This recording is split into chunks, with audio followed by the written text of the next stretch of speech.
Bismillahirrahmanirrahim. Assalamualaikum warahmatullahi wabarakatuh. Selamat petang, salam sejahtera kepada rakan-rakan media.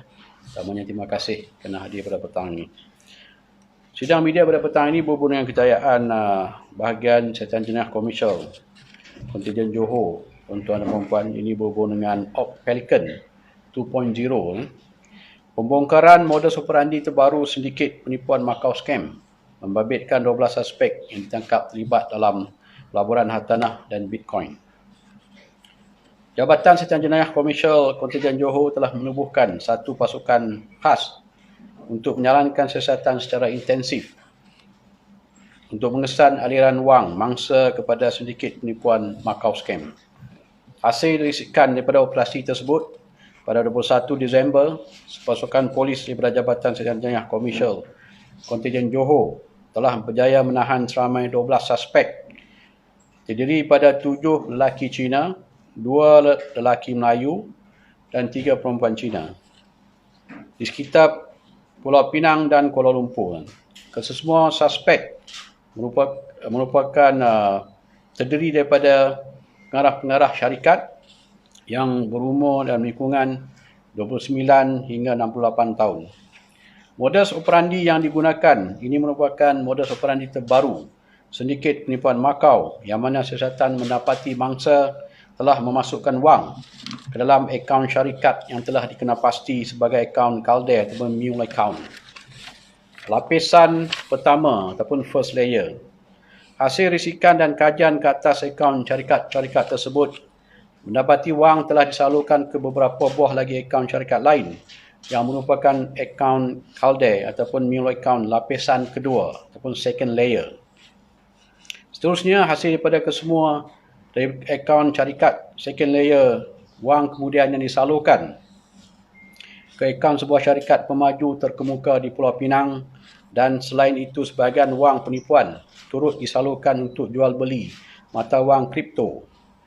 Hasil lanjut ke atas syarikat pemaju tersebut telah mendedahkan sejak bulan Jun tahun lepas. Syarikat ini telah menerima bayaran sebanyak RM25 juta daripada 91 akaun bank, iaitu 18 akaun bank individu dan 73 akaun bank syarikat. Pembayaran ini adalah sebahagian daripada harga belian ataupun progress payment untuk pembelian 100 unit kondominium mewah dan unit komersial di Bandaraya Georgetown, Pulau Pinang oleh 2 buah syarikat pembeli. Daripada 91 akaun bank ini juga, terdapat 11 akaun bank mempunyai rekod melibatkan modus operandi penipuan dikenalpasti sebagai akaun Calder first layer dan 80 akaun lagi yang disyaki sebagai akaun Calder ataupun second layer. Manakala hasil semakan perjanjian jual beli SNP dengan syarikat pemaju, didapati harga pembelian hartanah ini adalah lebih kurang RM336 juta pada tahun 2015. Syarikat yang membeli hartanah tersebut telah dikenalpasti sebagai syarikat Tuah Semenanjung Sdn Bhd dan MBI Properties Sdn Bhd. Dan hasil siasatan juga mendapati bahawa penama Teddy Teo Woi Huat merupakan suspek utama sebagai pengendali bagi kedua-dua syarikat tersebut dan berperanan sebagai pembeli yang berurusan dengan syarikat pemaju. Suspek juga dikesan mempunyai banyak rekod jenayah lampau dan disyaki telah melarikan diri ke negara Thailand. Tanggapan ke atas 2 proksi Teddy Teo Woi Huat yang merupakan pengarah syarikat Tuah Semenanjung Sdn Bhd dan MBI Properties mendedahkan bahawa mereka mempunyai pengetahuan tentang kewujudan syarikat ini. Mereka dibayar gaji oleh Teddy Teo pada setiap bulan sebanyak RM16,000. Proksi tersebut berperanan menandatangani semua dokumen dan menyurat ke atas kedua-dua syarikat ini. Kes disiasat bawah Seksyen 420 Kanun Kesesaan, dan jika disabit kesalahan boleh dikenakan hukuman penjara selama tempoh tidak kurang daripada setahun dan tidak lebih daripada 10 tahun dengan sebatan, serta boleh juga dikenakan denda dan kedua-duanya sekali. Polis Johor mendapati sindiket Macau Scam ini telah menggunakan beberapa lapisan ataupun layers akaun Calder ataupun mule account untuk melakukan transaksi kewangan mereka. Kaedah ini bertujuan untuk mengelirkan pihak berkuasa daripada mengesan aktiviti mereka. Kajian ke atas kedua-dua kes ini telah mendedahkan penggunaan kaedah pembelian hartanah dan mata wang kripto sebagai platform pengubahan wang haram sedikit ini.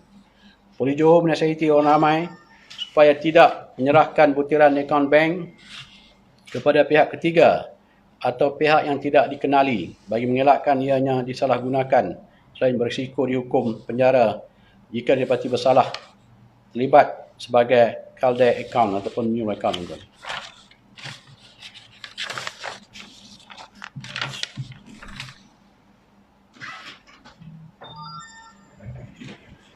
So tuan-tuan, kalau tuan-tuan ingat pada 7 bulan 7 tahun lepas tuan-tuan, kita dah buat satu operasi op Pelikan 1. Daripada sini tuan-tuan, MO yang kita dapati MO yang sama. Cuma beza dari sini tuan-tuan, akaun bank ni merupakan akaun bank individu tuan. Dia tidak menyalurkan kepada akaun syarikat tuan-tuan. So kita lancarkan op Pelikan 2 tuan-tuan. Susulan pada 2 report, iaitu Pekan Nanas dan juga Nusa Bistari. Dan daripada siasatan kita terhadap kes ini tuan-tuan, kita mendapati wang dimasukkan ke dalam akaun. Ini yang saya kata first layer tuan-tuan, lapisan akaun bank syarikat digunakan untuk wang haram. Daripada first layer, kita siasat, kita akan dapat second layer tuan-tuan. Ini yang kita buat tanggapan. Dan daripada sinilah tuan-tuan, wang yang diberi pada penipuan ini disalurkan untuk membeli kondominium, 100 unit kondominium tuan-tuan di Penang yang bernilai RM336 juta dan juga pelaburan Bitcoin tuan. Dan kita siasat lanjut ada kaitan dengan MBI lah, inilah suspek tuan-tuan yang kita sedang buru tuan-tuan. Kita percayai berada di Thailand tuan-tuan. Tio Wong Wei Huat, umur 55 tahun. Dia ada 2 rekod dan 420 dengan satu lagi section 24 tu. 25 bank jaga tuan-tuan. Yang masih lagi kita sedang kesat. 1, 2, 3. Tu ada apa soalan tuan-tuan? Dia punya berapa muka habis? Dia punya ni apa? So kenapa?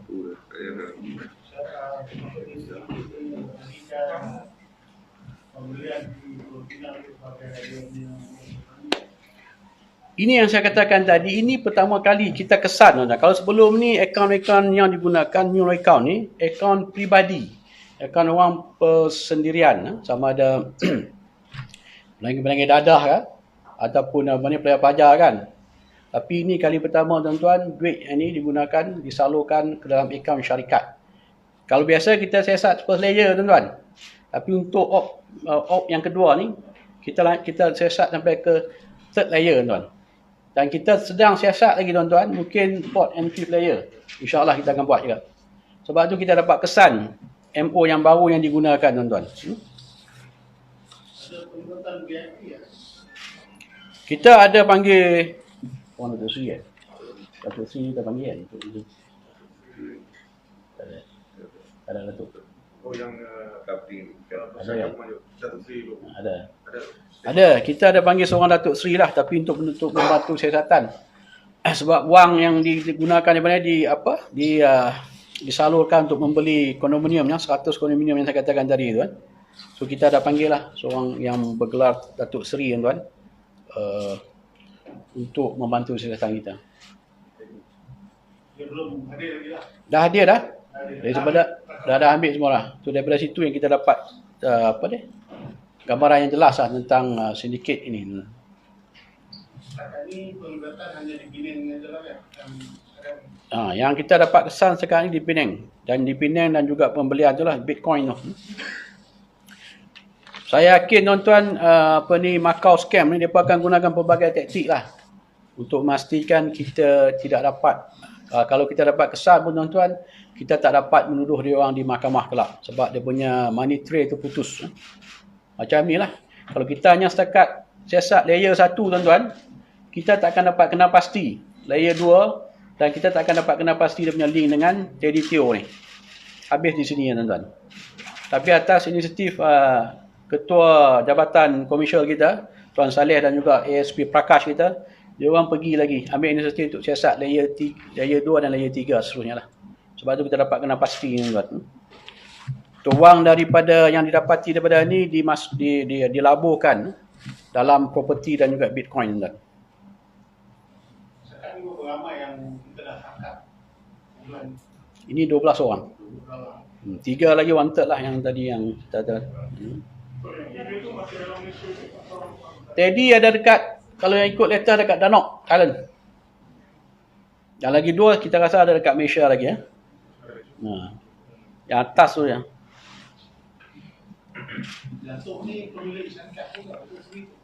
Dia ni yang syarikat pemaju. Yang mana kondo dia ni dibelilah 100 unit kondo dia kan.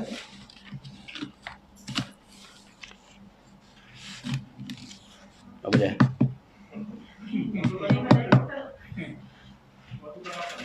Tak dengar apa? Waktu tanggapan. Nanti kita bagi kemudian. Yalah 12 target tu bukan serentak ditangkap. Ada yang di Penang, ada di KL kan. Tak serentak.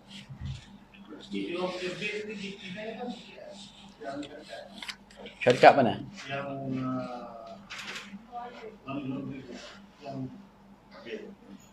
MBI.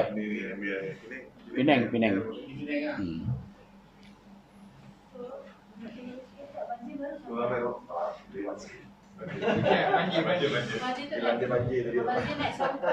Kamu putus jalan. So tuan-tuan, ini yang pertama daripada Pekan Nenas report dan Nusa Bestari, kita teruskan siasatan. Kita dapat first layer account bank, kemudian second layer. Daripada sini tuan-tuan kita siasat lanjut. Kita dapati duit-duit yang didapati pada ini digunakan untuk membeli properti tuan-tuan, kondominium mewah di Georgetown. Harga RM336 juta dan juga pelaburan Bitcoin. Siasat lanjut tuan-tuan, kita dapat kena pasti MBI. Ini main suspek yang kita sedang cari tuan-tuan. Kita percaya berada di Danok, Thailand. Terima kasih. Apa kaitannya dengan APK Johor tu? APK Johor? Tanggapan di Penang dan KL demi kejahatan apa? IPK Johor tu. Pekan Nenas dan Nusa Bestari report. Dia punya mula. Bangsa satu Malaysia. Sebab tu saya kata kita kena ada inisiatif kan. Kalau kita setakat siasat kes tipu Pekan Nenas dengan Nusa Bestari ya, kita tak follow up, kita takkan dapat kena pasti ni. Sebab tu saya selalu tekankan follow up tuan-tuan. Baru kita dapat kena pasti keseluruhan. Dan alhamdulillah kita punya jabatan komersial kita, jabatan sarjana komersial di bawah Tuan Saleh dan juga pegawai dah ada inisiatif untuk buat lebih lagi daripada kebiasaan yang kita buat. Nanti saya bagi kemudian. Ada 21 kes. Account Ini mangsa yang masuk duit tu lah. Katakan ada menyamar sebagai orang SPRM ke sebagainya. So mangsa yang masukkan duit dalam akaun tu lah. Akaun company dan juga akaun individu kan. Jadi polis Johor handle sendiri atau kerjasama dengan polis lain? Tangkapan yang di KL dan juga tu kita minta kerjasama dia orang untuk kesan.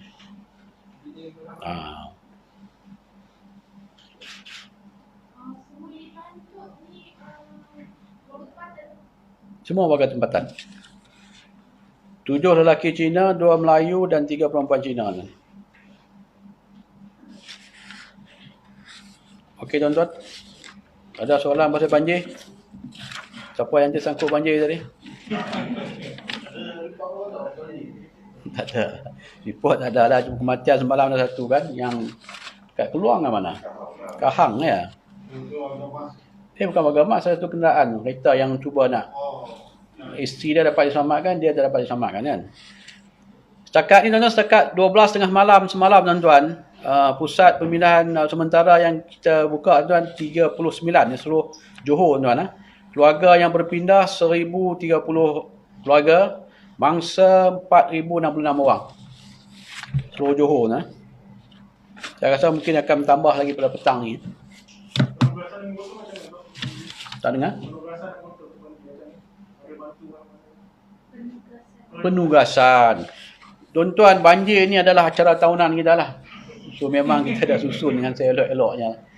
Setakat ni kalau ada bantuan kita akan hantar daripada IPK lah. Dia dah jadi rutin ni lah. Mereka pun dah bersiap sedia. Jalan-jalan yang ditutup ni ada banyak juga jalan yang ditutup ni. Dekat Sri IPD Sri Alam ni tuan-tuan, Jalan Masai Kongkong ditutup pada semua jenis kenderaan. IPD Segamat, Jalan Feder Kemelah, Feder Selancar ditutup akibat tanah runtuh. Di IPD Kota Tinggi tuan-tuan, Batu 25, Jalan Kota Tinggi Mersing dibuka hanya untuk sebelah laluan. Kawasan Bandar Kota Tinggi masih dinaiki air, kenderaan ringan tidak digunakan. Di Keluang tuan-tuan, Jalan Kahang dan Mersing ditutup pada semua kenderaan. Jalan Mengkibul, Simpang Renggam ditutup pada semua kenderaan. Jalan Feder Ulu Belitung ke arah Keluang ditutup pada semua kenderaan. Itu jalan-jalan yang ditutup lah. Termasuk jalan yang tadi yang tersangkut tadi aku. Ada lagi soalan tak? Yang 12 suspek tu sekarang riman semua tak? Riman. Jamin. Riman dulu. Dah riman kemudian dah diberi jamin. Semua? Ya. Okey tuan-tuan. Terima kasih.